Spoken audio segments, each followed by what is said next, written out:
The floor vibrates. Not from an earthquake, not from an explosion, from machines. Thousands of centrifuges spin beneath the desert in Natanz, Iran. Aluminum rotors, perfect balance, precise speed. Then one begins to wobble. A technician looks up. A second centrifuge shakes. A third screams apart. Alarms light the control room in violent red.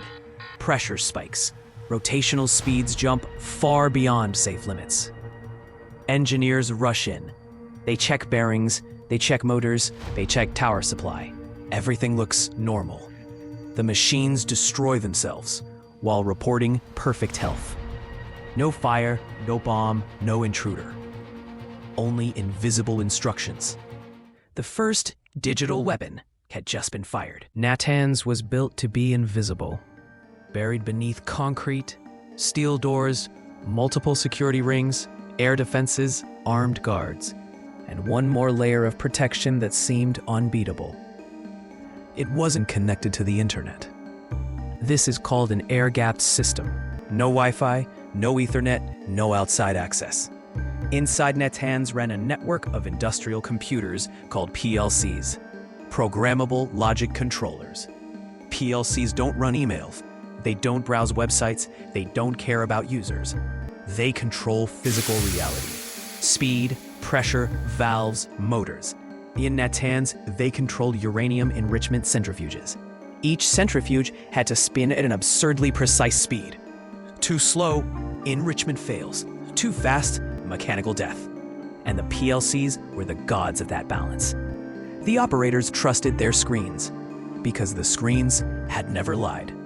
Until they did. There was no network door to kick in. So the attackers used a human one, a USB stick.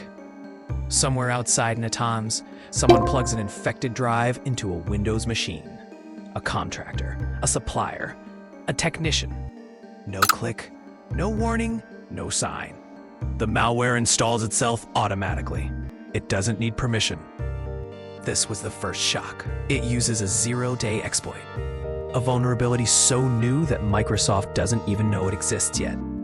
The infected computer moves like a ghost. When that technician enters Natanz, the ghost goes with him. He plugs in the same USB.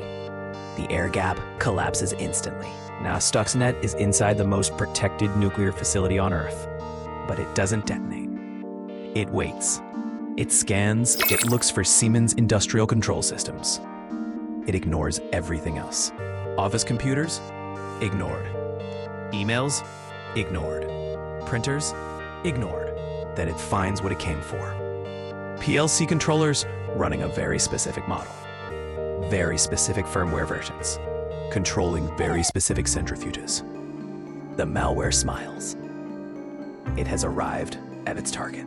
Stuxnet was not one exploit. It was a stack of impossibilities. 4 zero-day Windows vulnerabilities. 2 stolen digital security certificates. Custom rootkits for Windows. Custom rootkits for PLCs. No virus in history had done this. It didn't just hide in computers. It hid inside machines. Here's how the attack worked. First, Stuxnet injected malicious code into the PLC. Then it took control of the centrifuge speeds. Not all at once. Not obviously. For weeks, everything appeared normal on the operator screens. Temperature, stable. Pressure, stable. Rotation speed, perfect. But in reality, Stuxnet was issuing secret commands. It would suddenly spin the centrifuges too fast, far beyond their design limit. Then it would snap them down too slow. Metal began to fatigue. Bearings wore out. Rotors destabilized. Then Stuxnet would return everything to normal and show the engineers fake sensor data. The machines were eating themselves alive, and the operators saw green lights. It was digital deception of physical reality, and it worked. More than 1,000 centrifuges were destroyed without a single missile strike. No smoke on satellite images. No explosions. No warnings. Just machines quietly committing suicide. For months, no one outside Iran knew. Then Stuxnet made a mistake. It spread too far. it escaped the facility. In 2010, a small Belarusian cybersecurity firm saw something strange. A client's system was crashing repeatedly. Traditional antivirus found nothing, but the behavior was wrong. Deep inside the code, analysts saw something terrifying. This wasn't stealing data. This wasn't financial fraud. This was industrial sabotage. When Symantec and other global labs took it apart, the truth emerged. This malware wasn't written by criminals. It was written by a nation. The code was massive, meticulously engineered, surgically precise. Digital signatures stolen from Realtek and J-Micron made it appear legitimate. The payload was customized for Iran's nuclear hardware. There was no plausible deniability anymore. This was cyber warfare. The world just hadn't been told yet. Officially, no one. Unofficially, everything pointed to a joint operation between the United States and Israel. Operation name, Olympic Games.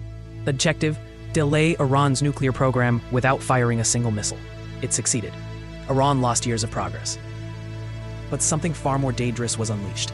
The blueprint for cyber weapons was now public. Anyone with enough skill could study it, copy it, improve it, weaponize it. Stuxnet didn't just attack Iran, it changed warfare itself. After Stuxnet, the world shifted. Nations raced to build their own cyber arsenals. Power grids, water systems, airports, hospitals, nuclear plants. All now survivable only as long as their software remained unbroken. Iran responded with cyber units of its own. So did Russia, China, North Korea, the United States. The battlefield was no longer land, sea, air, and space. It was code. Lines of instructions that could turn off electricity in cities, open dams, cripple banks, ground aircraft, poison water. And unlike nuclear weapons, you don't see them coming. Stuxnet proved something terrifying. Air gaps can be breached, screens can lie, and machines will obey whoever speaks their language. The engineers at Natanz thought they were fighting mechanical failure. They were fighting someone typing from thousands of miles away. No warning, no signature, no flag, just motion. Too fast, too slow. Perfect sabotage. The first digital weapon had no explosion, no fireball, no mushroom cloud, just silent destruction.